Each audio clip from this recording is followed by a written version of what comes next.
Welcome to my channel limitless Anu. सभी को सविनय जय भीम। सिंपल सी बात है, अगर हम किसी बैंक में जाते हैं या कुछ भी डॉक्यूमेंट बनाते हैं या कुछ भी यानी सरकारी जो काम होते हैं उसमें उस फॉर्म में लिखा होता है कि नॉमिनी, आपका वारिस कौन है। और हर कोई अपनी पीढ़ी में अपने हस्बैंड हो, अपने बच्चे हो, उनको हमारा वारिस कहलाता है। जो समाज सुधारक है, पूरे समाज को अपना वारिस समझकर उनके लिए उन्होंने काम किया है, जैसे कि महात्मा फुले, क्रांति ज्योति सावित्रीबाई फुले, उन्होंने जो अपना समाज के लिए योगदान दिया है, यानी कि जाति व्यवस्था वर्ण व्यवस्था को टक्कर लेकर पूरे महिलाओं के लिए उन्होंने काम किया है। जैसे कि बाल विवाह पद्धति उन्होंने बंद की है, केश वफन बंद किया है और महिलाओं के लिए ज्ञान के यानी स्कूल के दरवाजे खुले किए हैं। उन दिनों शूद्र अतिशूद्र शिक्षा से वंचित थे, ये तो बात सीरीज है, लेकिन उसके साथ साथ जो महिला वर्ग है, जो सवर्ण महिला वर्ग है, उनकी महिलाओं को भी शूद्र जैसा व्यवहार था। वो किसी प्रोग्राम में नहीं जा पाती थी, वो शिक्षा नहीं ग्रहण सकती थी, वो धर्म का पढ़ाई नहीं कर सकती थी, सिर्फ बच्चे पैदा करो और चूल्हा संभालो, उतना ही उनका काम था। उस जमाने में ज्ञान ज्योति सावित्री ने चीज सभी को पता है कि सावित्रीबाई को कितना रोष झेलना पड़ा। गंजपेट पुणे जैसे एरिया में सावित्रीबाई जब स्कूल के लिए निकलती थी तब शेन, दगड़, गोटे, बुरी बुरी गालियाँ, ये सब उनको झेलना पड़ा, लेकिन वो पीछे नहीं हटी। खुद पहले वो पढ़ी, यानी कि वो हमारे भारत की पहली यानी शिक्षिका है। वो खुद पढ़ी और फिर उसने समाज में जो वंचित थे, पीड़ित थे, अछूत थे या महिला अछूती थी उस टाइम, उनको पढ़ाया। अभी सोचो, उनका वारसा आगे कौन लेके जाने वाला है या उनका वारिस कौन है?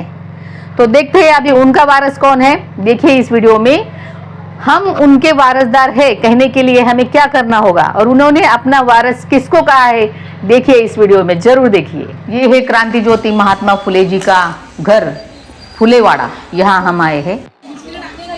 हम जानते हैं कि महात्मा फुले जी ने अपने खुद के घर का जो पानी का हौद था वो उस टाइम अछूतों के लिए खुला करवाया था। ज्योतिराव फुले और सावित्री माता का पूरा जीवन पट यहाँ चित्रित किया गया है, अच्छे से यहाँ संग्रहित किया गया है। तो जरूर एक बार यहाँ विजिट कीजिए और महात्मा ज्योतिराव फुले का जीवन पट यहाँ देखिए। यहाँ उनकी मूर्तियाँ भी लगी है। जय ज्योती जय क्रांती। मी राखी रासकर, महानगरपालिकेच्या शाळेमध्ये शिक्षिका आहे आणि सावित्रीबाई फुले आणि महात्मा ज्योतिराव फुले यांची वारसदार। मी स्वतःला वारसदार यासाठी म्हणते की महात्मा फुलेंच्या म्हणण्याप्रमाणे त्यांनी त्यांच्या मृत्यूपत्रात लिहिलं आहे की जो माझं काम करेल तो माझा वारसदार असणार आहे आणि ते कार्य मी 365 दिवस करते। कुठेही फक्त जयंती आणि पुण्यतिथी इथपर्यंत माझं कार्य सीमित नाही। ते मी थोडक्यात असं सांगते की माझ्यासोबत या ज्या मुली आहेत या महानगरपालिकेच्या शाळेच्या मुली आहेत। या मुली पहिली दुसरीच्या लहान वर्गाच्या आहेत आणि सावित्रीबाई फुलेंनी जो काव्य फुले कविता संग्रह लिहिला होता त्या कविता संग्रहामधल्या ह्या मुलींनी अगदी 15 दिवसामध्ये कविता पाठ केल्यात आणि अतिशय सुंदर या कविता म्हणतात। तयास मानव म्हणावे का। सावित्रीबाई फुलेंनी त्यावेळेस ज्ञानाचं खूप महत्त्व सांगितलं आहे की ज्ञान हे वाघिणीचं दूध आहे आणि सावित्रीबाई फुले जरी शिक्षित नव्हत्या त्या शिकल्या आणि त्यांनी आपल्या पतीला भरभरून साथ दिली, म्हणून महात्मा फुले हे सर्व करू शकलेत। आणि म्हणून मी म्हणते की रंजलेल्या गांजल्यांची ती आई होती, सावित्रीबाई होती। ज्योतिबांच्या लेखणीची ती शाई होती, सावित्री आई होती। जर सावित्रीबाई फुले नसतात तर महात्मा फुलेंनी हे काम इतकं जोमाने आणि इतक्या निकटपणे केलं नसतं। जर एखाद्या पुरुषाला पत्नीचं सहकार्य असेल, एखाद्या स्त्रीला पतीचं सहकार्य असेल तर माणूस केवढी मोठी क्रांती करू शकतो हे 1800च्या काळात सावित्रीबाई फुले आणि महात्मा फुलेंनी सांगितलेलं आहे आणि तोच वसा आजकालच्या सर्वांनी पाळावा असं मला वाटतं। आजकालच्या मुलांना ही मॅन स्पायडरमॅन माहिती आहे, आपले महामानव माहिती नाही आहे आणि ते माहिती व्हावे म्हणून आम्ही वेगवेगळ्या शाळातून वेगवेगळे मुलं दरवर्षी आणत असतो आणि या समाधी स्थळावर आम्ही याला स्फूर्तीस्थान म्हणतो। हे स्फूर्तीस्थान आहे, या ठिकाणी आम्ही येऊन नमन करत असतो आणि वर्षभराची ऊर्जा आम्ही या ठिकाणून घेऊन जात असतो। मला वाटतं या ठिकाणी महिलांचं प्रमाण बऱ्यापैकी कमी वाटतं। महिला का कमी येतात मला माहिती नाही। नवरात्रामध्ये आम्ही 2-2 तास जर रांगा लावतो, मग सावित्रीबाई फुलेंना नमन करायला आम्ही उशीर का येत नाही. प्रत्येक महिला ज्या पदावर आहे ती आज फक्त सावित्रीबाई फुलेंनी जे शेण माती गोळा खाल्ले आणि त्रास सहन केला म्हणून आज प्रत्येक महिला उच्च पदस्थ आहे. पण ती महिला विसरलेली आहे.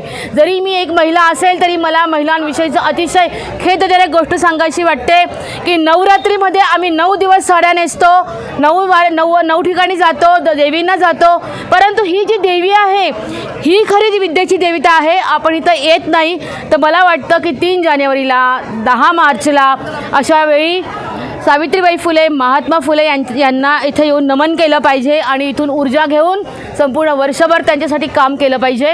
आणि माझ्या ज्या मुली आहेत यांनी जी कविता पाठ केलेली आहे, सावित्रीबाई फुलेंची कविता. स्त्रीजातीच्या मुक्तीसाठी आल्या सावित्री फुले हो, स्त्रीजातीच्या मुक्तीसाठी आल्या सावित्री फुले हो, आल्या सावित्री फुले मुलींचे शिक्षण केले खुले हो, आल्या सावित्री फुले मुलींचे शिक्षण केले खुले हो, नाची लागली शाळा मुलींची काढली, ओढ ज्ञानाची लागली शाळा मुलींची काढली, तेव्हापासून शिकू लागल्या गरिबांच्या मुली हो, तेव्हापासून शिकू लागल्या गरिबांच्या मुली हो, आल्या सावित्री फुले मुलींचे शिक्षण केले खुले हो, आल्या सावित्री फुले मुलींचे शिक्षण केले खुले हो, केले खुले हो, शिक्षण केले खुले हो, शिक्षण केले. माझ्या मुली म्हणतात की आम्ही सावित्रीच्या मुली, आम्ही फुकणार नाही चुली.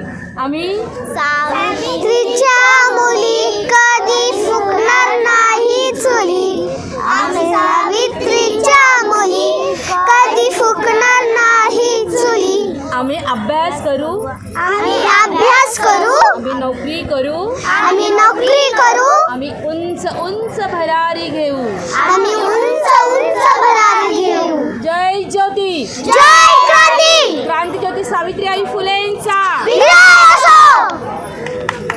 समाज या समाज सुधारक, इनके जो हम पे ऋण है वो चुकाने की कोशिश बहुत सारे लोग कहते हैं, जिसमें से ये है राखी रासकर. इन जैसे बहुत सारे लोग होंगे जो अपनी जिंदगी जीते जीते समाज के लिए कुछ करने का जज्बा रखते हैं. एक मराठी कहावत मुझे याद आई है, देणाऱ्याने देत जावे, घेणाऱ्याने घेत जावे, घेता घेता देणाऱ्याचे हाथ घ्यावे. यानी हमारी ज़िंदगी में वो दिन आना चाहिए जिन्होंने हमारे लिए कुछ किया है, उनके लिए हमें भी कुछ करना ही होगा. दे रे हरी पलंगी काही, पशु ऐसे बोलत नाही, विचारना आचार काही, तया समान म्हणावे का, दुसऱ्यास मदत नाही, सेवा त्याग दयामाय नाही, जयापाशी सद्गुण नाही, तया समान म्हणावे का. इन छोटी बालिकाओं ने इस कविता का पठन किया है, तयास मानव मनावे का. ये जो कविता है ये माता सावित्री ने लिखी है, जो काव्य फुले इस संग्रह की है, और उसमें बताया कि मानव कैसा होना चाहिए, यही इसमें सारा बताया गया है. म्हणावे का, स्त्रीजातीच्या मुक्तीसाठी आल्या सावित्री फुले हो, स्त्रीजातीच्या मुक्तीसाठी आल्या सावित्री फुले हो, आल्या सावित्री फुले मुलींचे शिक्षण केले खुले हो, आल्या सावित्री फुले मुलींचे शिक्षण केले खुले हो, नाची लागली शाळा मुलींची काढली, ओढ ज्ञानाची लागली शाळा मुलींची काढली, तेव्हापासून शिकू लागल्या गरिबांच्या मुली हो, तेव्हापासून शिकू लागल्या गरिबांच्या मुली हो, आल्या सावित्री फुले मुलींचे शिक्षण केले खुले हो,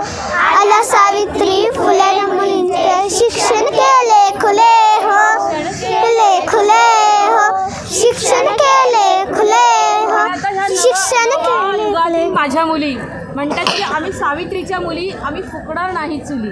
आम्ही सावित्रीच्या मुली कधी फुकणार नाही चुली.